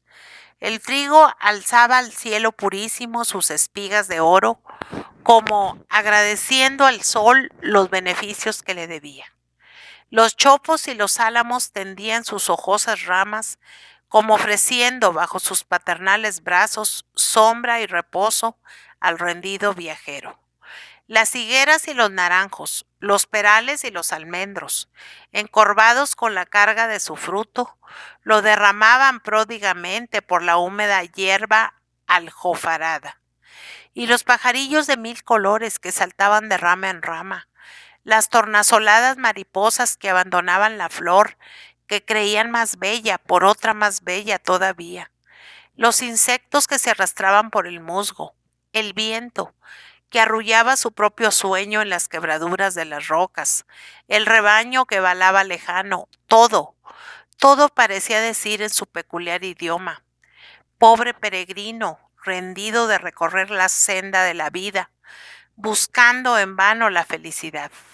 No pases de aquí y serás dichoso. Halagado por esta idea, abstraído en la contemplación de tanta hermosura, permanecía sin moverme de aquel lugar, hasta que el toque de una campana vino a llamar mi atención y mis ojos hacia otra parte. Entonces divisé una aldea de pobre apariencia, cuyos moradores eran sin duda los dueños de aquel paraíso. Capítulo 24. Fuime acercando a ella poco a poco, tan deseoso de examinarla, como temeroso de perder los encantos del ameno vergel que dejaba a mis espaldas y al cual volvía mis miradas de cuando en cuando. Apenas había en aquel lugar 3 o 4 casas de buen aspecto, y las restantes eran humildísimas todas.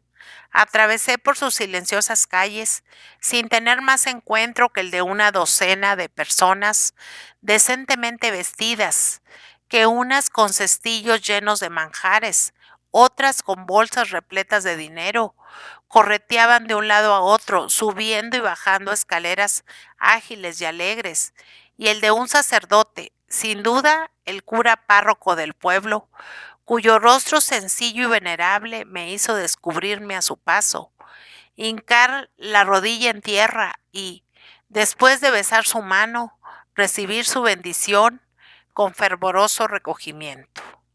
Capítulo 25.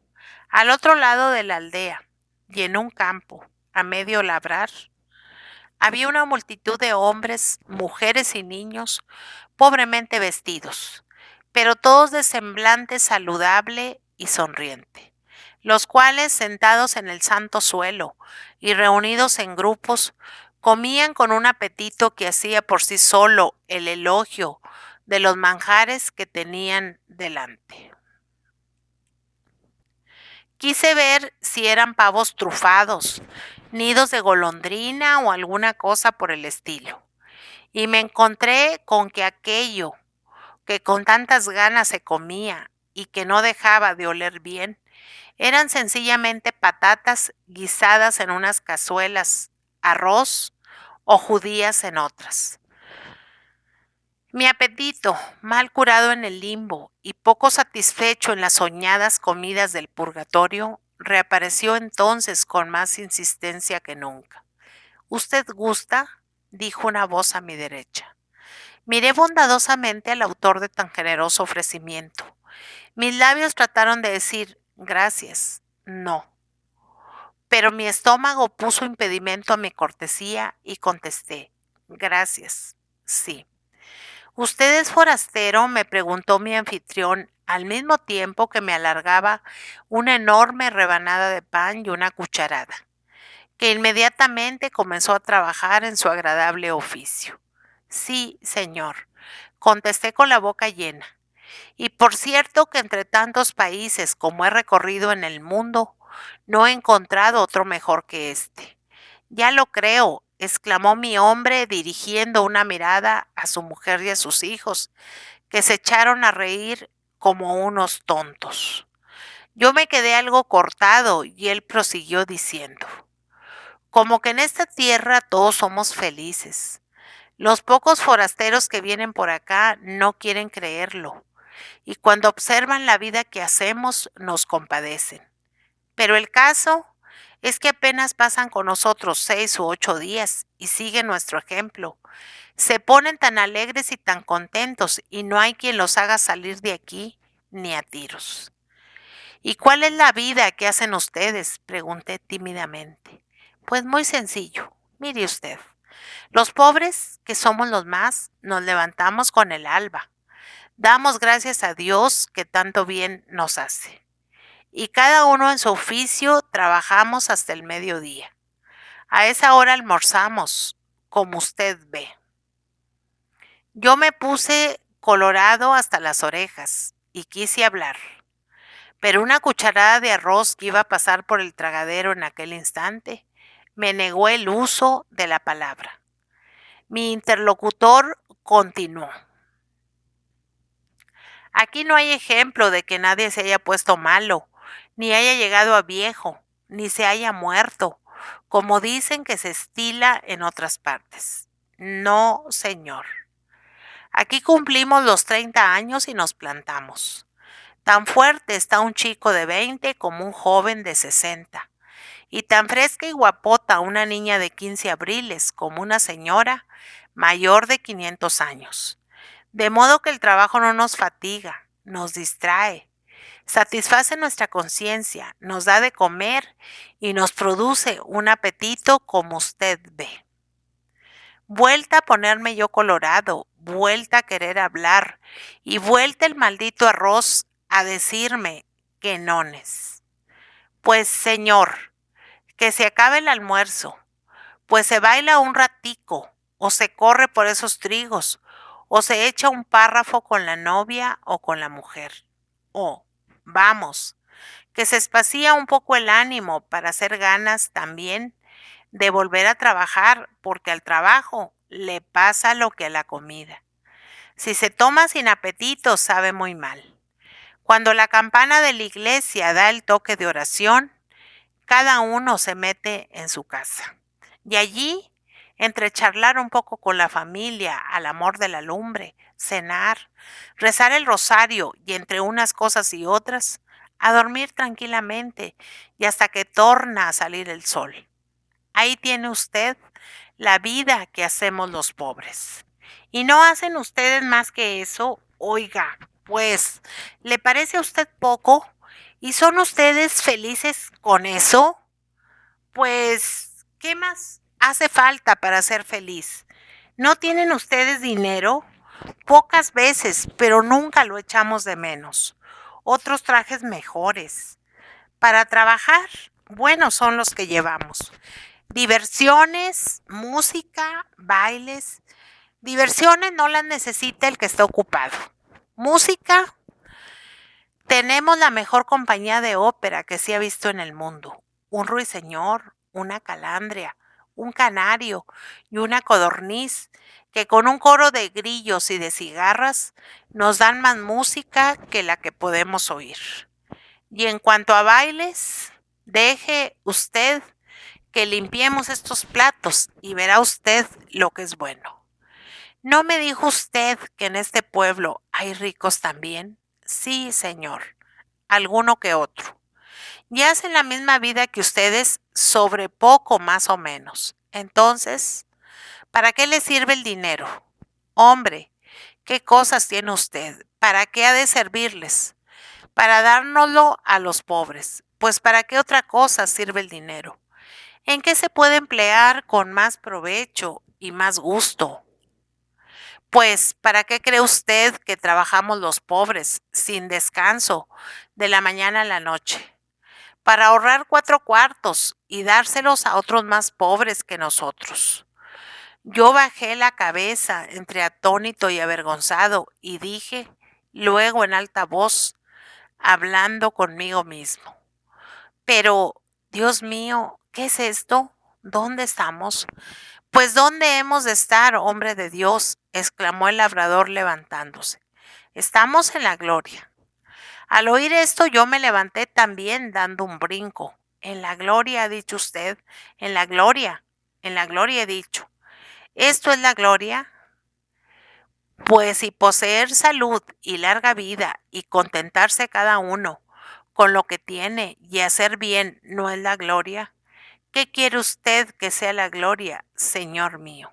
Sí, tiene usted razón. Esta es la gloria. ¿Y Dios dónde está?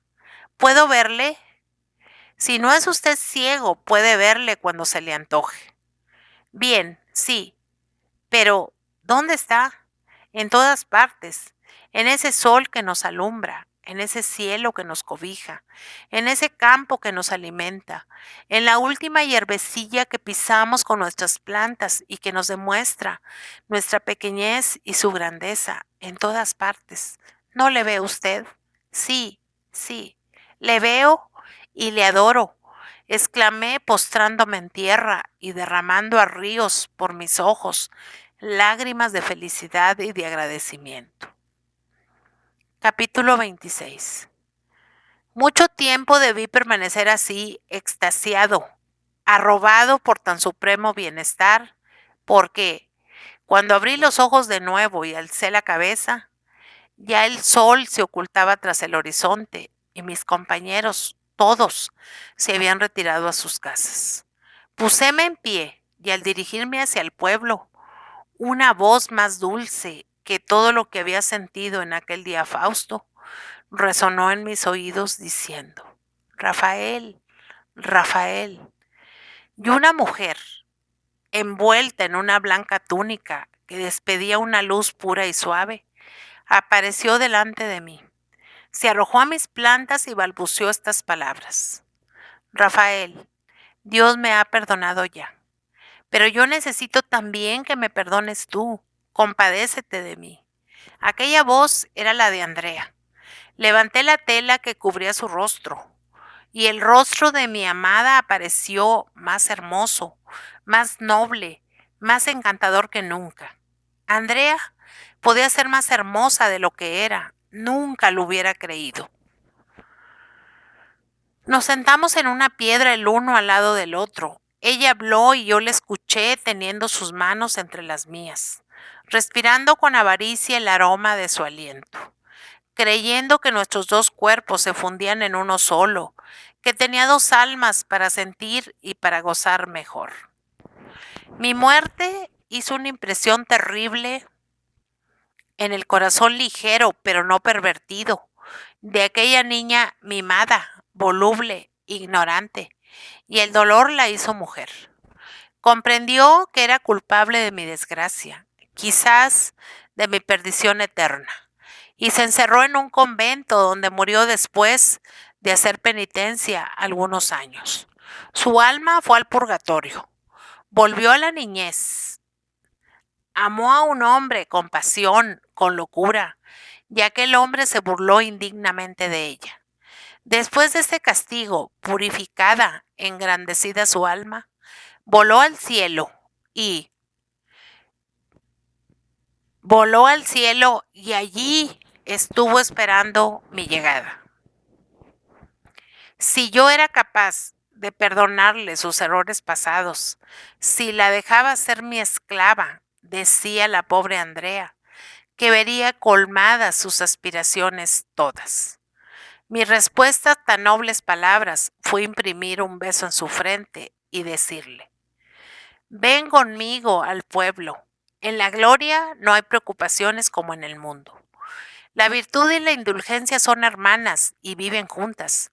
El que falta y se arrepiente está mejor considerado aquí que el que ha tenido la suerte de no pecar nunca. Tú serás mi esposa y todos aplaudirán mi elección. Así se hizo.